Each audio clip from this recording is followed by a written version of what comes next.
ऐसा क्या हुआ था कि हनुमान की माँ को वानरी रूप में पैदा होना पड़ा। एक बार देवराज इंद्र की सभा स्वर्ग में लगी हुई थी।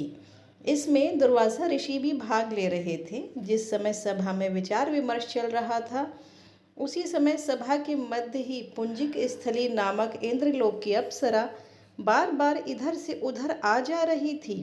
सभा के मध्य पुंजिक स्थली का यह आचरण ऋषि दुर्वासा को अच्छा न लगा। दुर्वासा ऋषि अपने क्रोध के लिए प्रसिद्ध हैं।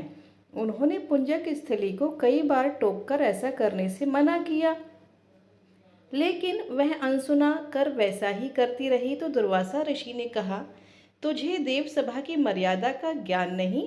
तू कैसी देव अप्सरा है जो वानरियों की तरह बार बार आ जाकर सभा में व्यवधान डाल रही है। जा, अपनी इस आदत के कारण तू वानरी हो जा।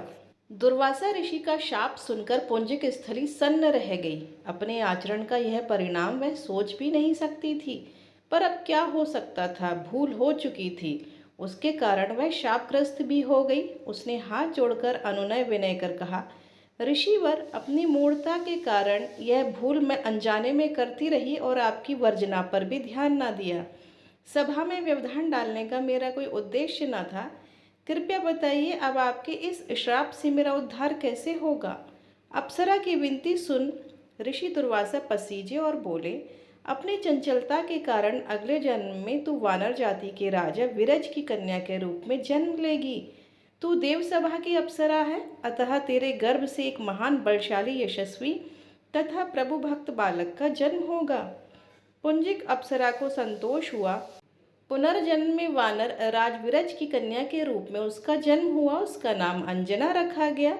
विवाह योग्य होने पर इसका विवाह वानर राज केसरी से हुआ। अंजना केसरी के साथ सुखपूर्वक प्रभास तीर्थ में रहने लगी। इस क्षेत्र में बहुत शांति थी तथा बहुत से ऋषि आश्रम बनाकर यह गादी करते रहते थे। एक बार ऐसा हुआ कि वन में विचरने वाला शंखबल नामक जंगली हाथी प्रमत्त हो उठा तथा वन में उत्पात मचाने लगा। उसने कई आश्रमों को रौंद डाला, यज्ञ वेदियां नष्ट कर दी।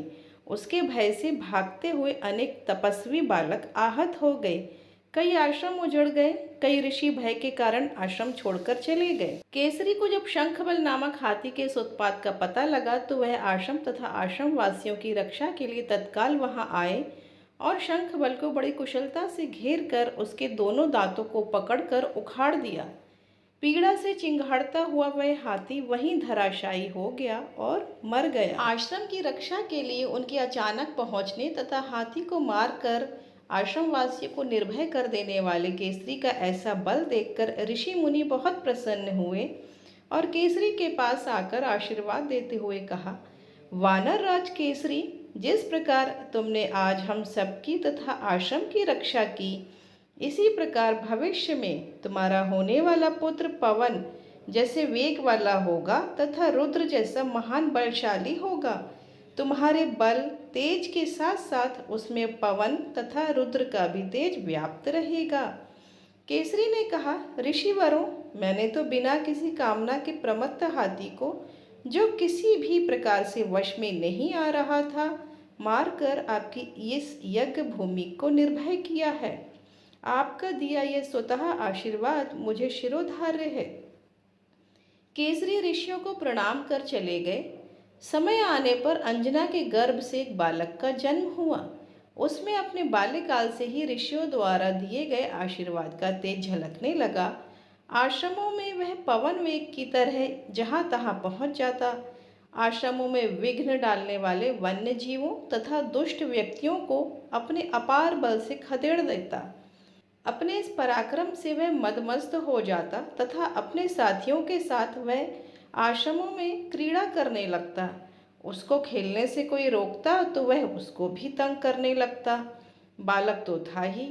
उसके बाल कौतुक से जब ऋषियों को असुविधा होने लगी तथा उनके पूजा पाठ और यज्ञ में व्यवधान आने लगा, तो उन्होंने उसके स्वभाव में शांति लेने के लिए आशीर्वाद जैसा श्राप दिया कि तुम अपने बल को हमेशा भूले रहोगे जब तक तुम्हें कोई आवश्यकता होने पर तुम्हारे बल की याद नहीं दिलाएगा। जब कोई याद दिलाएगा तब फिर तुम में अपार बल जागृत हो जाएगा। इससे वह बालक शांत स्वभाव का हो गया। केसरी नंदन वह बालक आगे चलकर हनुमान नाम से प्रसिद्ध हुआ। सीता जी की खोज के लिए जब कोई समुद्र पार करने का साहस नहीं कर रहा था और हनुमान भी चुप बैठे थे, तो जामवंत ने हनुमान जी को उनके बल की याद दिलाई थी। तब उन्होंने समुद्र पार कर सीता की खोज की थी। तो ये थी कहानी हनुमान जी की माता जी की, जो कि वानरी रूप में पैदा हुई।